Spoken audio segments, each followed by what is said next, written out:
What is up, Watch Fan? I am Christian, the curator of the Theo and Harris Watch Shop. And my name is... Oh, White Balance. Sorry, one more thing. Oh. My name is White Balance. My name is White Balance. Alright. Can you just hold that for me real quick? No! I don't understand why you're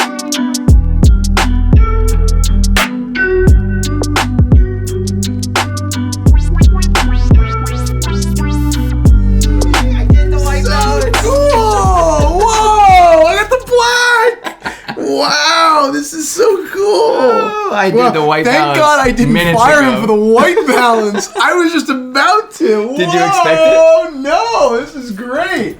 Wow. Mama, I made it. Mama, I made it to Forbes. Very cool. Very cool. Congrats, buddy. Thank you. Well, congrats to us. Yes. Thank you very much. Whoa, what is on the wrist? Yeah, I know. I love this. You know I have this watch. I thought you sold it. I thought it was gone. No, I've had this for like 2 years. I just never wear it. No one can see it right now. Yeah, this is my Royal Oak. I've had this watch for like 2 years. I absolutely love this watch.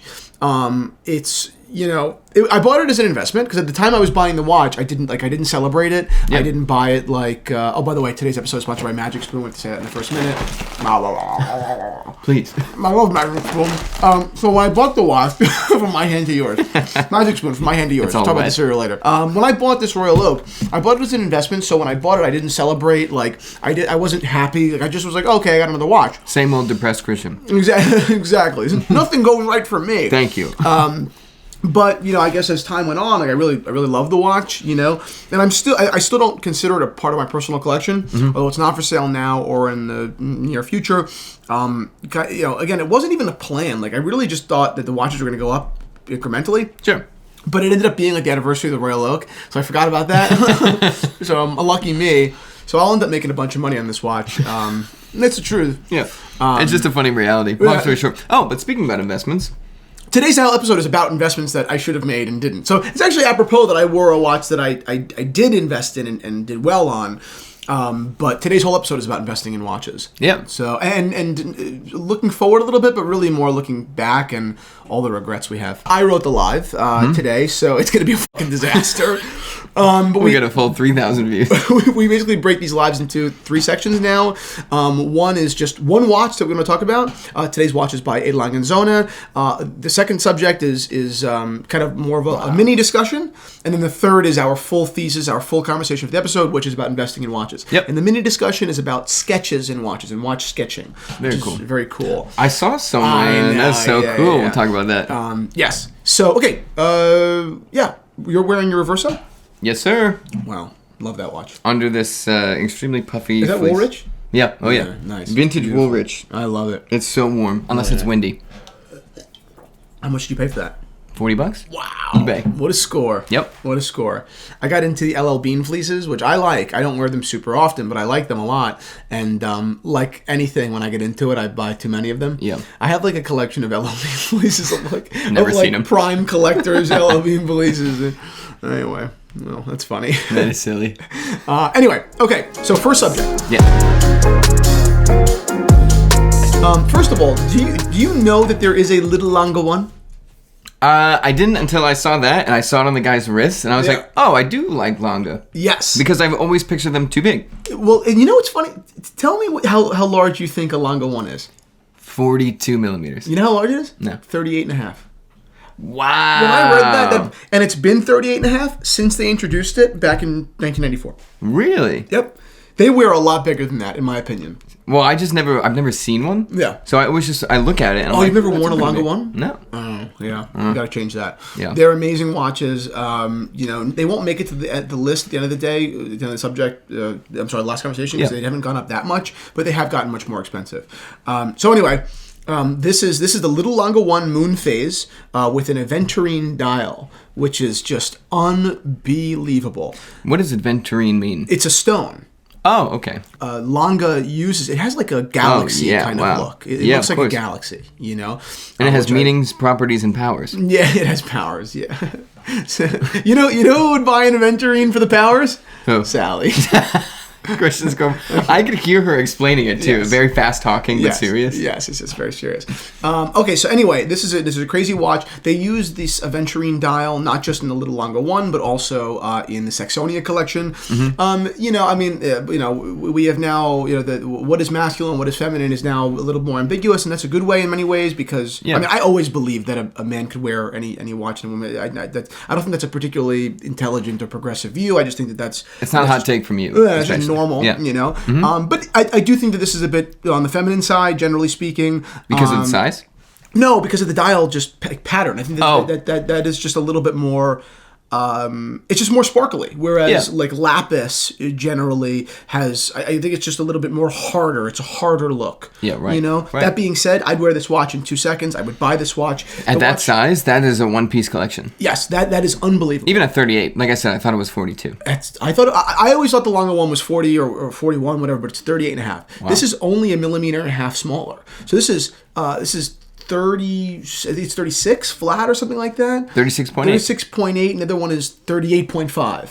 Okay, so it's crazy. Yeah.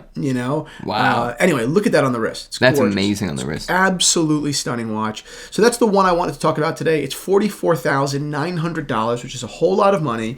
I convert that to euros. In the context, context of today's watch, hobby, it's still a lot of money, of course, but.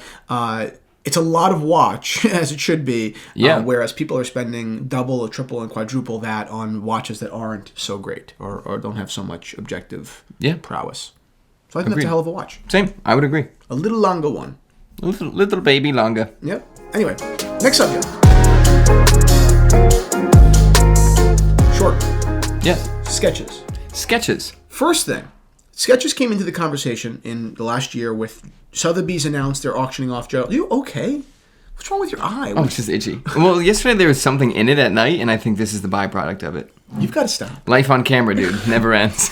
Hold on, I can try to get it out with the. I can try to scratch it out. Sketches. So Gerald Genta, exactly. Yeah. So you know what's funny, and this is a good example of like even geniuses fuck up sometimes. Yeah, of course. Like the Nautilus and the Royal Oak, great looking watches. I will never understand the Genta Mickey Mouse watch. That is the funniest thing to have those right next to each other. Bizarre. And which brand is making that? It's Gerald Genta. It was his brand. Oh. Yeah. How much do those go for? Now I really have no idea. I'd get one. Really? I mean, if it was appropriately priced, and by appropriately priced, under $1,000. Yeah. I would get one for sure on a light blue bracelet, like whatever. I just don't. Yeah, right. Yes, under $1,000. I guess I agree with you. You know, but I just don't understand. I don't understand what is beautiful about the watch. I think it's cool, or what is I'm sorry, not beautiful, but rather what is impressive from a design perspective. What was because these watches were groundbreaking, and this wasn't. Cartoon watches were also. It's not like he did the first one. They were done in the 30s. Oh yeah, exactly. They were like cereal box toys. So I don't get it. I think it's just like, wow, look at he made this watch, that watch, and this one. Yeah, and it doesn't like fit, but you're like, oh, it's very different from the other two. Yeah, I mean, I think he had a role to play in some of the original Constellations that would fit more in. That was brilliant. Yeah, the pole router, of course. But this Mickey Mouse, I just don't get it. But out of those 3 sketches, which one would you want to have? Oh, I want Mickey. You want Mickey? Yeah. No. Yeah, yeah. You are impossible. No, I wouldn't even. That would be an easy bid for me because it'd be you and me. I'd be like $10. I would pay not to hang that in my house. Yeah, right. I would absolutely pay not to have that in my home. Yeah. But which one would I actually want? Meaning Nautilus or Royal Oak? Yeah. This is a more beautiful print. This is a more beautiful 100%. piece because of the dual color. There's a whole half to it. So there you go. I'd probably pick the Nautilus. Isn't it, side note before we move on to... Although the Royal Oak sketch is cooler. Look at the way that he did the shadowing on the bracelet. But isn't it interesting when you look at the sketches, he really just made the same watch and took away the screws. Yeah, he basically... As the years moved on, they kind of built their own DNA, but when you look at those and his original ideas... You're like, ooh. Yeah. It's like, if you guys are familiar with Chubby Checker's The Twist, and then his next song, The Twist Again. Yeah. Let's twist again. Everybody's like, this one's awesome. Summer. That's great. Anyway, that's really funny. I also saw your sketch. What's my sketch? The Santos. That was cool, right? was Let's give a amazing. shout out. What to, was his name? The fact that it wasn't like rulerly done made it way better than I could have imagined. So the entire it's a company on Instagram called Bad Art Nice Watch. His name is Brian, super nice guy. We went live on Instagram the other night. Yep. He basically reached out and was like, "Hey, would you want something done? Whatever, it'd be really really cool. I'd love to do something for you. Yeah. Whatever." So I was like, "Yeah, well, you pick." I said, "Here are my watches. You could pick which one you'd like to draw." And he was like, "Can I draw the Santos?" Yeah. My new all gold Santos, and he did. I think he did an amazing job. So thank you to Brian from Bad Art Nice Watch. I want something from Brian too. Yeah, I think that what's so cool about that company is like, it's the whole point is like not taking watches too seriously. Like his art is objectively. That also makes it way better. Yeah. Then those sketches are great, obviously, and they're by Genta. But like having one that's literally Bad Art Nice Watch, really cool. I think that's great, and he's actually gotten pretty good at it too. So even the bad art is actually quite attractive. Yeah, that was as great. He's gotten better. Yeah, exactly. Kind of hysterical. So I'm definitely gonna frame it in my apartment. You should. I can't wait. Well, I'm gonna have the same apartment as you then. There you go. So anyway, Bulgari. Have you seen these? They smashed the record. Well, yes, but have you seen their new sketch watch? No. On Wow. theme. So they actually took the original drawings for the Octo Finissimo dial, and they made two watches, one time only, and then one chronograph. Isn't that nuts? Wow. And laid it over the cool. dial. They're really technologically aggressive. I saw the thinnest watch in the world now has a QR code on the back so you can get an NFT of the watch. Crazy. And I was like, are NFTs legit? I don't know. But Bulgari thinks so. Bulgari thinks so. Bulgari. Exactly right. No, I didn't mean to correct you. That's fine. I also have no talk idea about it which later. is true. We'll talk about it So anyway, I think this is a really cool concept. It's Same. definitely abstract. I think that a lot of limited editions are kind of bullshit. Like they are in fact limited, but I don't like. I think That's where it ends? That's where it ends. Like there's no Yeah. actual thought. Or there's nothing really interesting about them. They're just new colors. Yeah. This is an interesting. They put thought into this, and That I is think very cool. Yeah. How much are they? This could have. This wasn't. I don't believe this was. I don't believe this was a commemorative piece. But it very well could have been like the 10-year commemoration. Because this did really pull them back into the spotlight too. Oh. Octo Finissimo is all of a sudden it was like, whoa, that's new and gorgeous. So you've got the Nautilus and the Royal Oak. Yep. Right. The original like industrial like luxury sports watches. Yeah. With that like sleek thing. Yep. What else do you have? You've got the Alpine Eagle. You've got the Yep. Octo Finissimo. Yep. Who else has tried? Because out of those two, the Octo Finissimo kicks the Alpine Eagle's ass. Yeah, who else has tried? The Alpine Eagle's got a cool dial and a good movement, but if you're talking about originality and quality of design, both in theory and construction, the Octo Finissimo kicks its ass. Yeah, 100%. And it's only $11,000. I mean, these are the limited versions. Yeah. And they are interesting. So they did put a premium, like a $5,000 premium on it. Yeah. Which I think that's fair. Kind of expected. Yeah, this is incredible though. Agreed. I think these are really really cool concepts. They don't offer the sketch versions in rose gold. Okay. But if you've ever seen the watch in rose gold? No. It's Ooh, the fact that it's matted out is just another step up. the other watch is only like 40 millimeters. It's just The shape. It's a square, right? it's 40 just millimeter square is huge. I mean, I would probably buy this watch. I mean, like a million other people. Yeah, right. If it was a little bit smaller, fucking a little. Oh, bit they shrunk it smaller. down to I don't even know what size. 30. I think probably no. Well, yeah. Well, 30 would be. Well, keep in mind. I think that my Cartier Santos is 32. I believe. Your little Santos? I think it's 30 or 32. Whoa! I thought those were like 28. Are they? Oh my god. Dude, these measurements, I can't. I'm not so good with numbers. No, numbers aren't my thing. I'm more yet. of a people person. Yeah.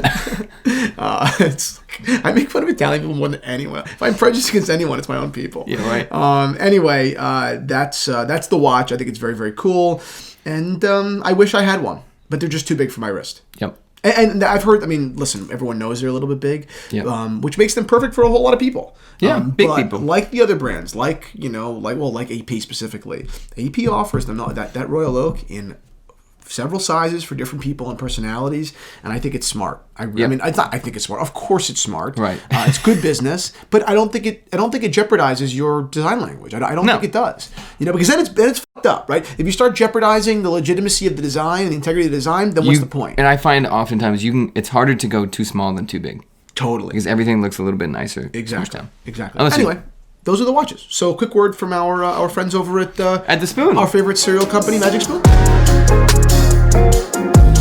So So if you are like me and you are constantly forced to do adult stuff, I call it adulting, and you'd like to kind of revisit some of your childhood nostalgia when things were, although they're fine now, frankly, business is pretty good, but when things were simpler, right? When you got bullied. When I got bullied, when I hated When myself. you got a chip on your shoulder that hasn't gone Exactly. yet. When I would wake up on a Saturday morning and pour a bowl of cereal and watch cartoons, and my dad would come down and sit on the couch next to me, and we wouldn't even talk, and we would just have a bowl of cereal.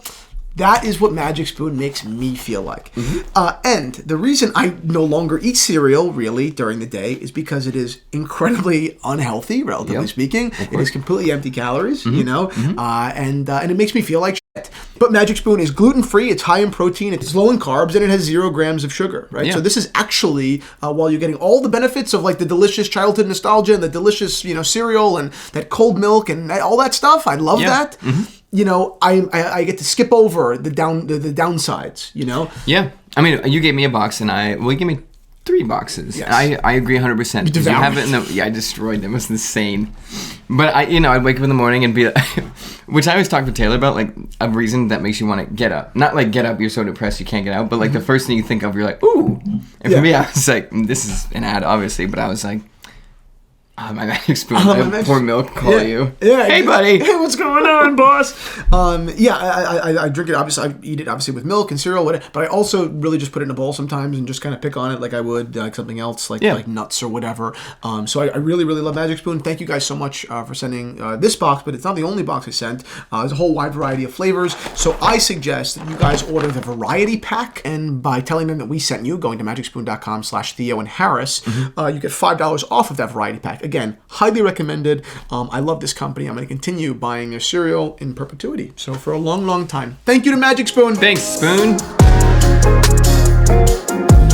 The big topic. Yes. Okay, so, and this topic always makes me a little bit cringy because... We actually talked about this recently before we dive into it. I was on a website, The Real Real, looking at a Tudor Black Bay 36, and the watch is great and everything like that, but the scary part about investing in watches was, I told you, the top in green, in a huge green thing, it says, great investment.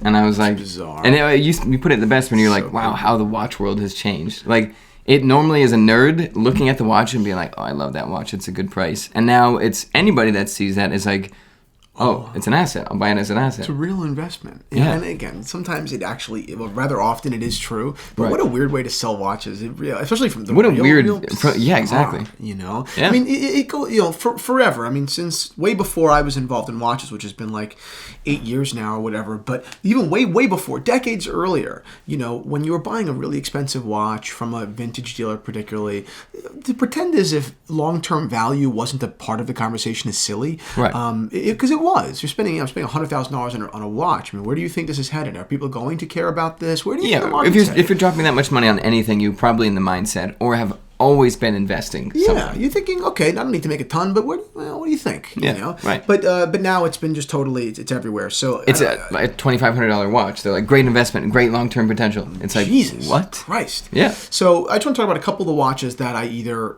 did buy and own or wanted to buy and own, or that I just didn't, right? That I dropped the ball on, and knowing full well that I'll probably do it 10 more times, you know, in the next couple of years, because that's what you do, right? When you're not actually hunting for watches that are going to pop, and that's not what I do. Right? I do other stuff. You're going to miss opportunities, you know. And a couple of them I want to talk about. First, the Cartier Crash, right? I remember that video. I've only ever owned one. Yep. And I had the Paris version from 1991, and it was a great watch. Unreal. Yep. And I did make good money on that watch. First of all, you know, I had that watch, you know, somewhere in the 50s, you know, or like $48,000 or whatever. Yep. And now they're worth like $200,000, right? So, which is crazy, right? So, from a strict investment perspective, I didn't take a bath, but I really missed out on the long-term potential of that watch. When you got it, was it and this is a super quick question, was it I'm going to flip this right away? Or were you like, when it sells, it sells? When it sells, it sells. Okay. But the first offers I got on it were at a significant loss. So I think I paid $45 for it, and I think I was getting offers in the mid-30s and whatever, 33, you know. So it was like, okay, wow, maybe I fucked up a little bit. Yeah, right. But ultimately, again, they ended up doing really, really well. But, you know, stepping away from the money of it, the Cartier Crash 91 was a small watch. Yes. And the original Crash Londons were much larger. And I believe even now the Bond Street Crash is a little bit bigger than the Crash Paris. right? So meaning the 1991 one, the one that I had. And the size, which is funny that I'm saying it, right? Because I love small watches. Yeah, right. But I definitely remember wishing it was a little bit larger. Really? Because there's a lot of negative space with that watch. Right? Yeah, of course. It's so contorted and it's so odd. Yeah. That there definitely was like a lack thereof. some on the wrist. Yeah, it was kind of funny. And again, I wear small watches, so it's kind of funny. Yeah, right. But now I guess the question is, which I'm going to ask at the end of all these watches, assuming I still did, and I love that watch, and again, that's $45,000. Would I right now, if I knew the price was going to be steady at 45, right, going nowhere, never going up, but staying at 45, would I consider that watch? This is for a collection. Yeah, Sure. and the answer probably is no. I think it's a little bit small for my taste. I would always wish that it was a little bit larger. Which is the worst feeling. And at $45,000, you're an idiot. I didn't connect the dots. And at $45,000, I don't want to feel like I want to long for a slightly different version of the watch. At 45,000, you don't want to be like, there's a structural thing with the case that's bothering me. The watch isn't that good. Yes, exactly. Right. So that's how I feel there. Yeah. And then second, I guess it goes without saying, but for some of the other examples, it won't. But okay, it did go up to $200,000. Yep. Would I have kept it or sold it by now? And the answer for this one is clearly sold it. I sold it for much less than $200,000, so I would have sold it. You for would have easily $200,000. done it for much more. Yes. Right. Next, the Rolex Hulk. I know your history with the Hulk because every time we see someone that has a Hulk, you go, "That's a nice watch," and you don't even ask. You'll keep a conversation with them, take off your watch, and then take their watch from their hands and put it on. You're like, "Wow, I wish I had a Hulk." Such a good watch. I love the Hulk. Green's my favorite color. Yep. When I was a child, my mom gave me a green shirt to wear going into like first grade or whatever, and I said, I'm not going to wear this. I hate green. And she goes, Christian, green's your favorite color.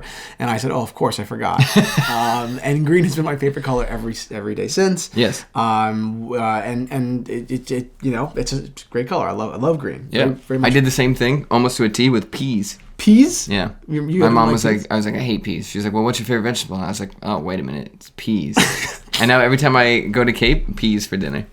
I'm gonna start giving you less money, and then you're gonna be like, I want more money. I said, no, Michael. No. What's your favorite type of money? You go, less money. Less, the lower number. You should work harder. Yeah, you should work hard. Kim Kardashian. So anyway, that watch is $11,000 or $9,000, something like that, almost 10 with tax and shit like that. I had the opportunity to buy them a million times. I think I had one once, like whatever in a deal, and it just didn't hit me at the time. The watch was a little bit big on my wrist, and I didn't keep it. I think I made a solid $400 on the watch. Great, lucky me. And now the watch is the lowest one online right now is like $28,000. Wow. And $28,000 is too much for me to own a Hulk because number course. one, I really do want a daytime watch, I do. A daytime watch? A daytime, like I've told you, like the Royal Oak is for me at this exact moment, right? Like a sporty, Sure. cool watch that I wear with sneakers or like desert boots or something like that. Yeah. Yep. I like that. That's why I'm on the list for the Royal Oak chronograph. Yeah. I want that watch. Yep, right. But the Hulk could be that. I just think that at interesting. $28,000, it's way too much money. It's also the knowing how much it really is. That's 300% more. Yes. You're like, I'm not gonna. Who am I gonna give this to? Exactly. Yeah. And then the question is, would I sell it? Would I sell it now? If I had it at 11, would I be selling it at 29 or 28? And the answer is no. I knew it. I would not. Yep. Because it's not enough money. That's not enough money for me to get rid of a watch I like. Yep. But if I got the call for the Royal Oak Chrono, I would say I'm going to get rid of the Hulk, not to fund the Chrono, but because now I have two watches that are competing for a space in my life that is already relatively small, which is like my sports, you know what I mean? Your Like, sports space. Yeah, it's already kind of small. Right. So I would get rid of the Hulk then. What number would the Hulk have to hit for you to be like, okay, I'll let it go? Wow. No, you're still on the list for the AP, but Let's say I never get the call for the Yeah. AP. At what point do I sell the Hulk? Good question. thank you. Do I think that the prices are volatile or do I think that they're stable? Because if it's volatile, 30,000. Or no, if it's volatile, 45,000. If the watch hits 45 and I don't think that there's a future there, Yeah. and it's going to dip back into the 20s or the teens, I'd probably get rid of it at 45. If it's stable, I mean, I wouldn't get rid of it. I would keep it until it. Which you do a lot. You have that going on right now. You have Yeah. a huge list of or I don't know how big, but a list of watches that are just sitting. Yeah, I don't. As long as I don't think that the prices are going to be deflating anytime soon, I'll keep the watch forever. I don't really care. Yeah, right. Yeah. Right. But yeah, volatile. If I think that 45 is a unique opportunity, I would dump the watch. Yeah, For sure. There comes a point where everybody in your circle would be like, "Come on, Yeah, come on." exactly. Yeah.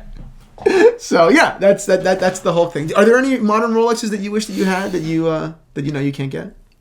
The Yachtmaster, 100%. What the with the rose gold? Yeah, yeah. Oh yeah. What? like just like stainless steel with a platinum bezel. Cool watch, but like No, cool watch. No, rose gold. I just Yeah, I love that and it's not even because I can't get it. I wouldn't buy it anyways. But it's just like that's the Rolex that's currently made right now that I'm like, oh, I want that. Yes. Also, just like a 36 Datejust. There is a guy. I don't even know. I know his kids because they're like young. Well, it's weird. I know his 11-year-old boys because it was my little cousin hangs out with them and I yell at them. And it will belong to a yacht club. Okay, very very fancy. Yes. And I think the grandfather, the dad has the rose gold. The dad has the rose gold Yachtmaster, and I think his mom has the rose gold with the bezel.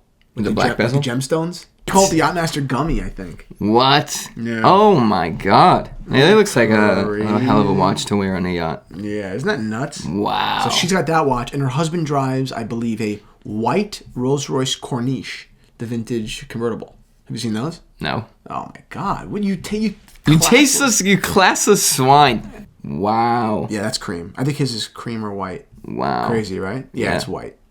What are they, business owners? Yeah.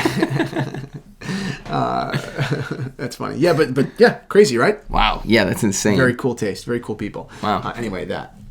Yeah. Wow. Good for you. Thank you. Good for you too. Last watch I want to talk about was the Chronometre Blue, and really more for me, the Chronometre Souverain Havana dial. Have you seen that before? No.